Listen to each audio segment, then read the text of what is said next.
오늘의 주요 뉴스입니다. LG화학과 GS칼텍스가 친환경 바이오 원료 사업을 본격화합니다. 세계 최초로 생분해성 플라스틱 등 친환경 소재의 핵심 원료 공동 사업에 나섭니다.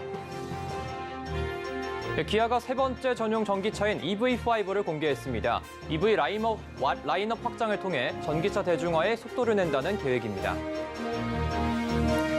아이폰 15 시리즈가 오늘 국내에 출시됐습니다. 이동통신 3사는 청년층 고객 유치를 위해 데이터 추가 요금 할인 등 치열한 마케팅 경쟁을 펼치는 모습입니다. 비대면 진료가 보건복지위 국정감사에서 뜨거운 감자로 떠올랐습니다. 의약품 오남용, 불법 진료 등 비대면 진료의 부작용에 대한 우려가 쏟아져 법제화 가능성이 더 낮아지는 모양새입니다.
여러분 안녕하십니까? 센 경제 라이브 시작합니다. LG화학과 GS칼텍스가 친환경 바이오 원료 사업을 본격화합니다.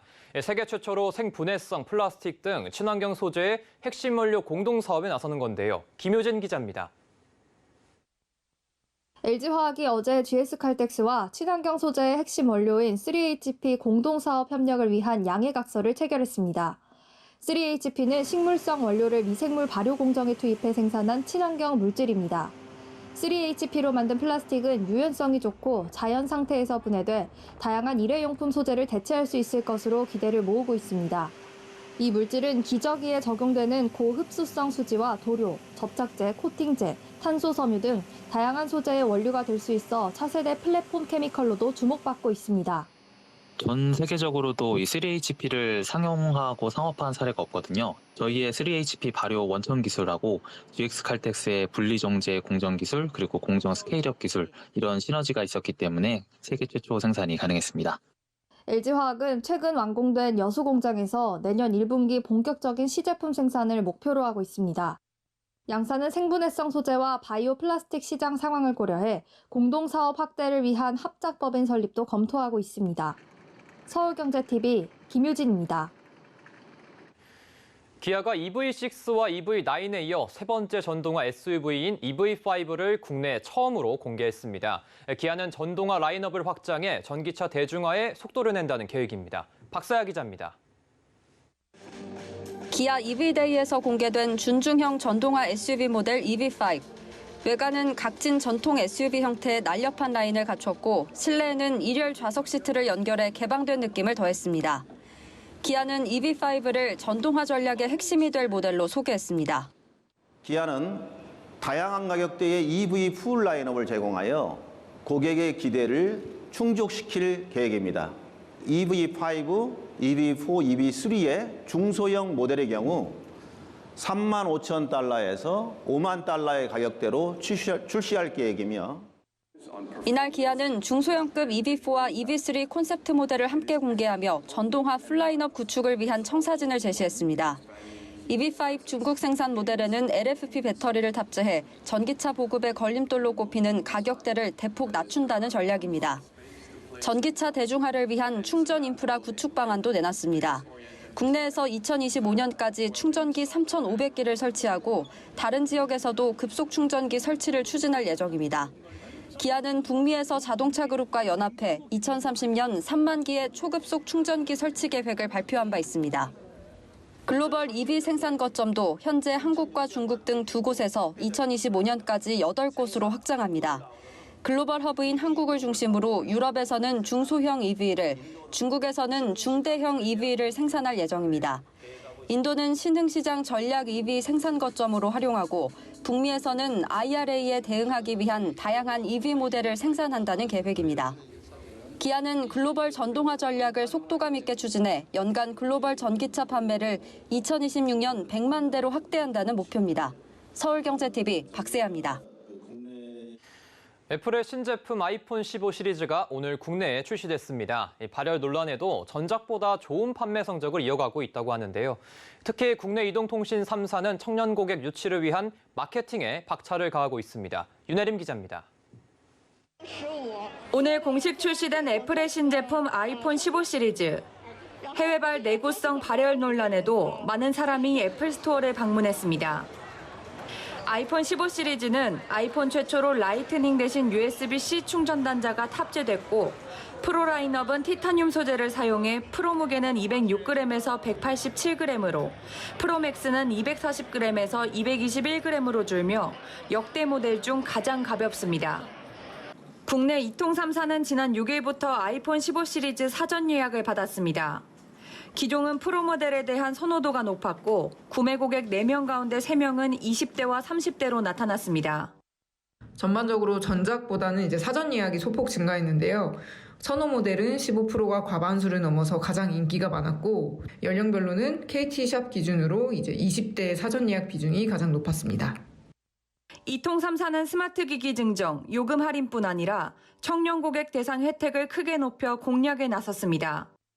SK텔레콤은 청년 고객에게 커피, 영화 등 50% 할인 혜택, 일반 요금제보다 최대 50GB의 데이터를 제공하며 청년 고객에게 인기 있는 브랜드와의 콜라보 이벤트를 진행합니다. KT는 20대 전용 브랜드 Y 고객에게 데이터 2배, 스마트 기기 요금 할인을 최대 2회선까지 지원합니다. 또한 Y 고객 간 무선 결합을 통해 요금 할인 혜택을 받을 수 있습니다. LGU 플러스도 20대 브랜드 유스 고객을 위한 네이버 페이 포인트, 영화관 행사 초청 등 다양한 마케팅에 나섰습니다. 최근 5G 가입자 증가폭이 줄어들며 4분기 수익성 악화가 우려되는 만큼 고객 유치를 위한 이통 3사의 경쟁은 더욱 치열해질 전망입니다. 서울경제TV 윤혜림입니다. KB국민은행이 오늘부터 50년 만기 주택담보대출 취급 대상을 만 34세 이하로 제한합니다. KB국민은행마저 50년 주담대 조건을 강화하면서 사실상 시중은행에서 50년 만기 상품을 받을 수 있는 곳이 사라졌습니다.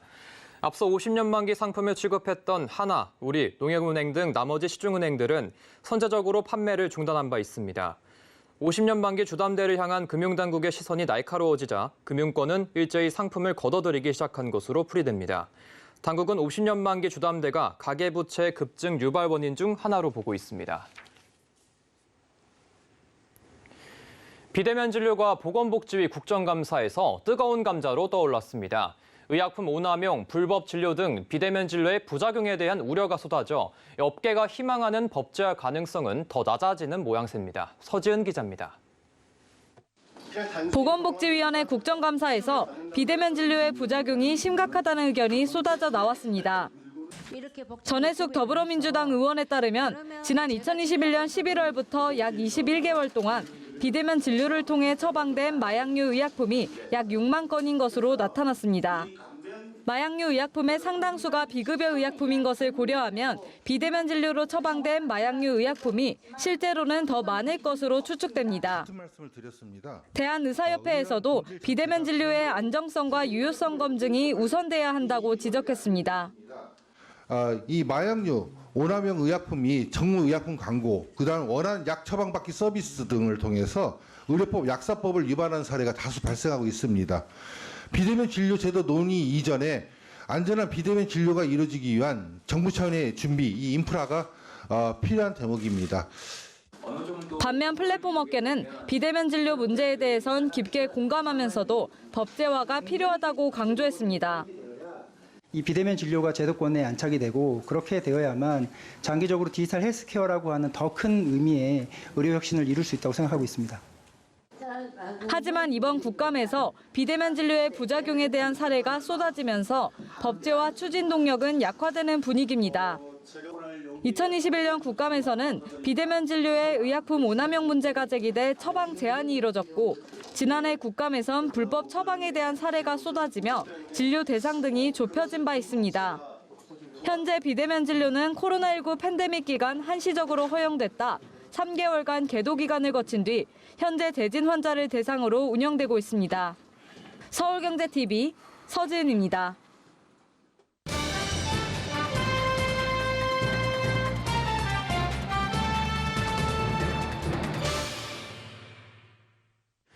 국감 시즌 건설업계 이슈로 중대재해와 관련해 시선이 집중되고 있습니다. 이런 상황에서 최근 건설 현장에서 연달아 사망사고가 이어지고 있습니다. 중대재해처벌법 시행된 지 1년이 넘었는데 여전히 위험 작업으로 분류된 공정에서는 사망자가 끊임없이 나오고 있습니다. 어떻게 된 상황인지 또 사고가 끊이지 않는 이유는 뭔지 산업이부 이지영 기자와 자세히 이야기 나눠보겠습니다. 안녕하십니까? 안녕하세요. 네. 이지영 기자님, 우선 국정감사부터 짚어봐야 될 것 같은데 어제 환경노동위원회에서 DL-ENC 대표이사가 좀 참석을 했습니다, 증인으로. 현장에선 좀 어떤 이야기가 오고 갔습니까? 네, 어제 국정감사에서는 마창민 DL-ENC 대표가 증인으로 소환됐습니다. 건설 현장에서 끊임없는 사망사고가 나면서 여야 의원들은 질타를 쏟아냈는데요. 잠시 현장 화면 보고 오겠습니다. 우리 마창민 대표님 작년에도 우리 국감장에 한번 오셨죠. 그 안전대책을 좀 강화하는 방법을 찾아서 현장에서 문제가 안 생기도록 최선을 다하겠다라고 말씀하시는데 그 말씀이 무색하게도 올해 벌써 3건이나 사건이 일어났고 또 3명의 사망자가 나왔습니다. 네, 가장 화두가 된 사안은 지난 8월 부산 연제구의 한 아파트 공사 현장에서 창호를 교체하다가 난 사고에 대한 책임을 묻는 것이었습니다. 업무 지시가 있었는지에 대해서는 마창민 대표와 차승열 위원장 모두 상고 당일 교체 지시는 없다고 밝혔는데요. 이에 이주환 의원은 실무자들의 단체 대화방을 공개하며 DL-ENC 측이 업무 지시를 내렸고 공사는 KCC 측이 했다며 이날 현장에는 안전관리자도 없었고 교육도 이루어지지 않았을 뿐만 아니라 안전장치도 설치되지 않았다면서 사고를 미연에 방지할 수 있었는데도 안전관리가 제대로 이루어지지 않았다고 꼬집었습니다. 지난해 1월 중대재해처벌법이 시행된 이후 DL-ENC는 건설 현장에서 총 8명의 사망자를 냈는데요. 이는 국내 건설사 중 가장 많은 수준입니다. 김영진 더불어민주당 의원은 사고를 근절하기 위해서는 마 대표와 같은 전문 경영인보다 회장 등 오너들이 직접 책임 있는 모습을 보여줘야 한다고 꼬집기도 했습니다.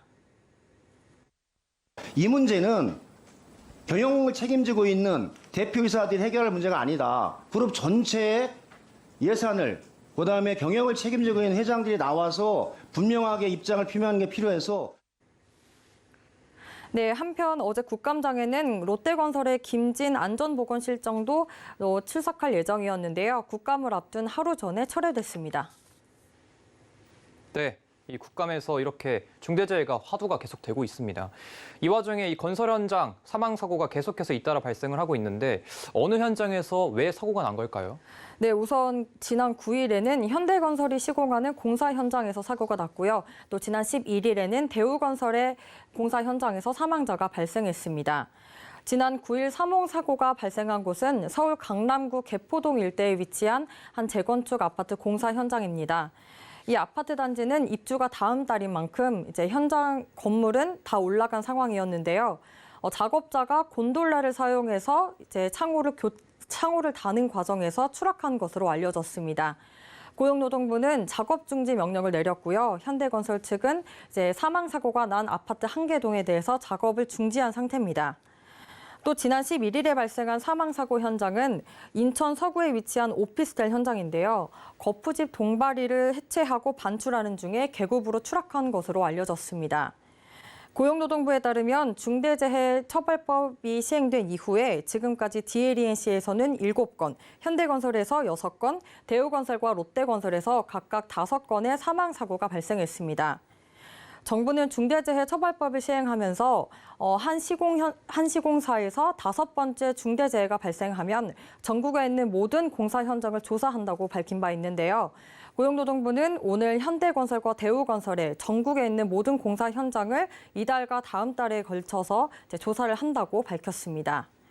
이미 5번 이상의 사고를 낸 DLNC와 또 롯데건설은 최근 전국 현장에 대한 조사를 받은 바 있습니다. 예, 이 중대재해처벌법 원래는 사고를 좀 줄이기 위해서 예방 목적이 있는 거 아닙니까? 맞습니다. 네, 그렇지만 지금 계속해서 이렇게 법의 실효성에 대한 문제까지 거론되면서 지금 또 사고가 계속 나고 있는데 그 이유가 어떻게 될까요? 네, 고용노동부에 따르면 중대재해처벌법이 시행된 이후 건설업에서 1,300여 명의 재해자가 발생했습니다. 업계에서는 가장 큰 문제로 중대재해처벌법과 같이 바뀌어야 할 건설업 내 분위기가 바뀌지 않는 점을 꼽았는데요. 이와 관련해서 이은영 연구원 인터뷰 들어보겠습니다. 중대재해처벌법이 시행되었지만 아직까지 현장에서는 안전관리비를 충분히 반영한 공사 금액의 책정이나 또는 촉박하지 않은 공사 기간을 설정하는 것 등이 가시화되지는 않은 상황입니다. 하지만 앞으로 건설 현장에서 안전에 대한 의식이 점차 높아질수록 이러한 문제들은 차츰 보완될 것으로 예상할 수 있습니다. 네, 제가 직접 건설 현장에 가서 작업자들과도 이야기를 나눠봤는데요. 이들은 사망사고가 계속해서 발생하는 이유로 건설 현장 내 안전문화 인식이 아직 고착화되지 않았다는 점을 꼽았습니다. 작업을 하다 보면 이제 땀이 나고 더워지는 이런 안전장치를 생략하는 경우가 많다는 겁니다. 또한 외국인 노동자들과 대화가 통하지 않는다는 점도 이제 문제점으로 꼽았습니다. 그러면서 건설 현장 내 이런 분위기를 개선을 해서 안전사고를 예방하는 게 중대재해처벌법의 직접적인 목적이 아닌지 이제 의구심을 제기를 했는데요. 하지만 건설 현장에는 아직도 이런 문화가 바뀌지 않고 있다고 말했습니다. 건설 현장 내 안전관리원 그리고 교육을 하는 것도 물론 중요합니다. 하지만 이런 분위기를 바꿀 수 있는 근본적인 대책을 찾아서 개선하는 게 가장 시급해 보입니다. 네, 지금까지 이지영 기자와 이야기 나눠봤습니다. 고맙습니다. 감사합니다.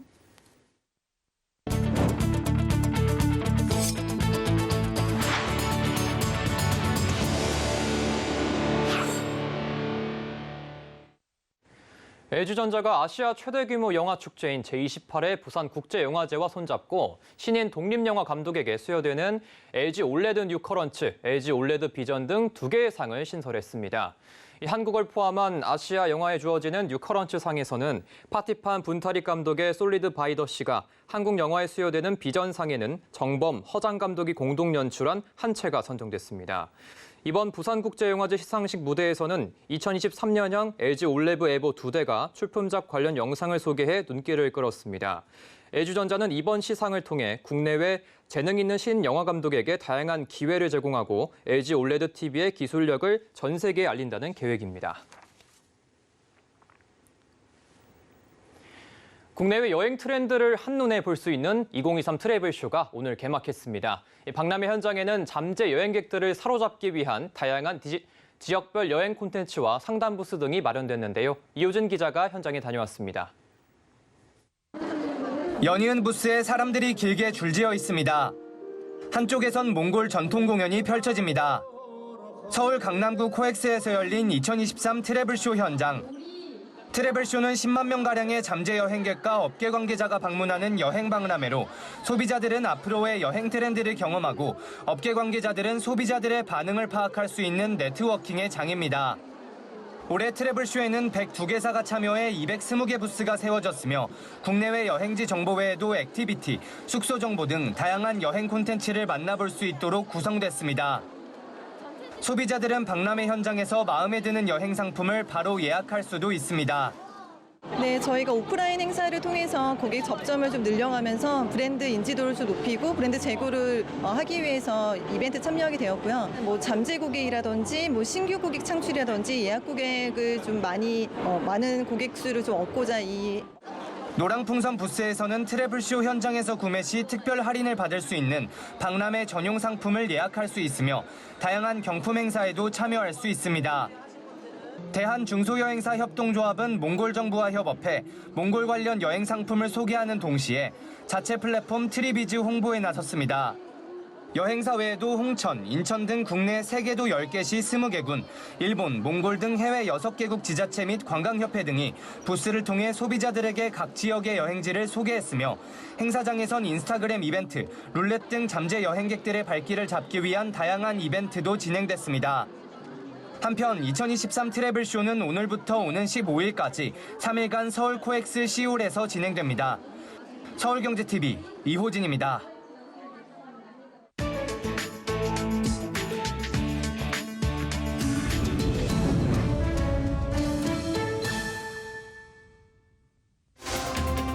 글로벌 워치입니다. 이스라엘과 팔레스타인 무장정파 하마스의 무력 충돌이 극한으로 치닫고 있습니다. 양측 사망자만 2,900명에 육박하고 있는데요. 이스라엘의 연이은 공습과 봉쇄가 이어지는 가운데 팔레스타인 가자 지구에서 소중한 생명이 태어났습니다. 가자 지구를 취재하고 있는 아이의 아버지 모함메드 살렘 기자는 기쁨을 감출 수 없다고 말했는데요. 이 아이의 어머니는 아이를 출산하기 위해 목숨을 걸고 병원에 와야 했습니다. 이스라엘은 지난 7일 하마스의 기습 공격 이후 엿새째 가자 지구를 봉쇄하고 보복 공습을 이어가고 있습니다. 또한 이스라엘은 무장정파 하마스에 끌려간 인질이 풀려날 때까지 가자 지구에 물과 전기, 연료를 끊겠다고 밝혔습니다. 미국 파워볼에서 우리 돈으로 약 2조 원이 넘는 복권 당첨자가 나왔습니다. 미국 캘리포니아주 서프사이드에서 복권 1등 당첨자가 나왔습니다. 지난 7월 중순 이후 1등 당첨자가 나오지 않으면서 당첨금이 누적되고 있었는데요.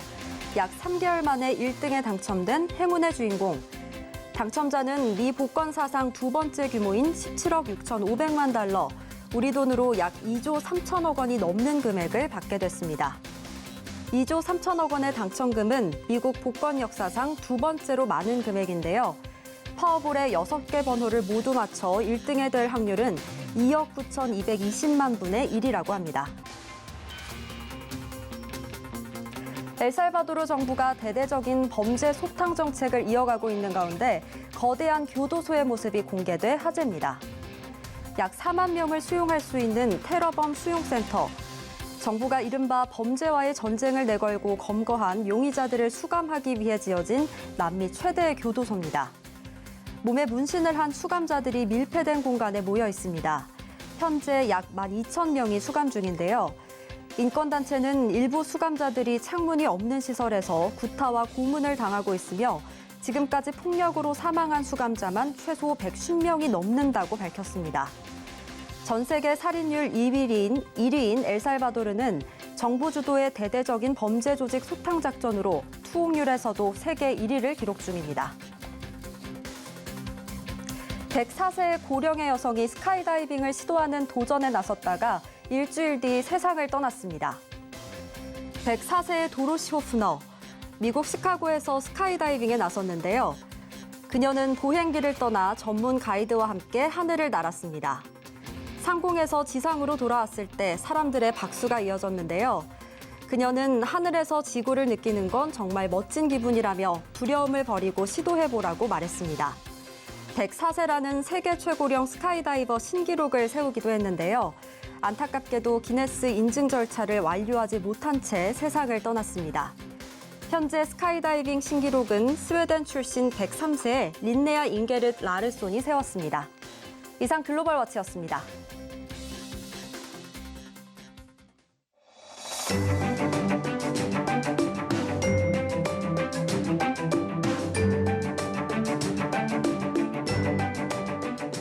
안녕하세요. K웨더 라이프스타일 내부 박성림입니다. 하늘은 점차 흐려져 내일은 흐리고 비가 오는 곳이 있겠습니다. 수도권과 강원 영서, 충청권과 전북, 그리고 동해안을 제외한 경북에는 아침에서 저녁까지 5에서 30mm의 비가 내리겠는데요. 소강 상태를 보일 때가 많겠지만 비가 내릴 때는 천둥과 번개를 동반하기도 하겠습니다. 안전사고에 주의하시기 바랍니다. 일요일인 모레는 점차 맑아지겠습니다. 내일과 모레 주말 동안 밤낮으로 선선한 날씨가 이어지겠습니다. 하지만 일요일에는 전국 하늘이 점차 맑아지면서 일교차가 커지겠는데요. 서울의 경우 내일과 모레 일교차는 5도 내외 보이겠고 다음 주 월요일에는 10도까지 벌어지겠습니다. 다음은 자세한 지역별 내일 날씨입니다.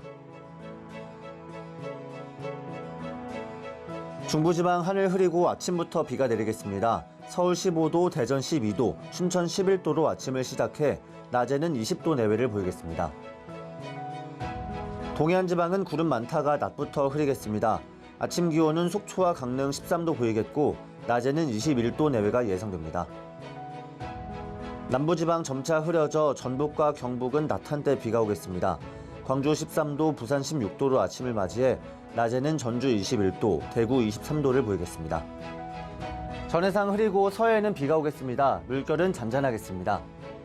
일요일부터 하늘 맑아지며 당분간 대체로 맑거나 구름만 조금 있겠습니다. 날씨였습니다. 이상으로 센 경제 라이브 마칩니다. 함께해 주신 여러분 고맙습니다.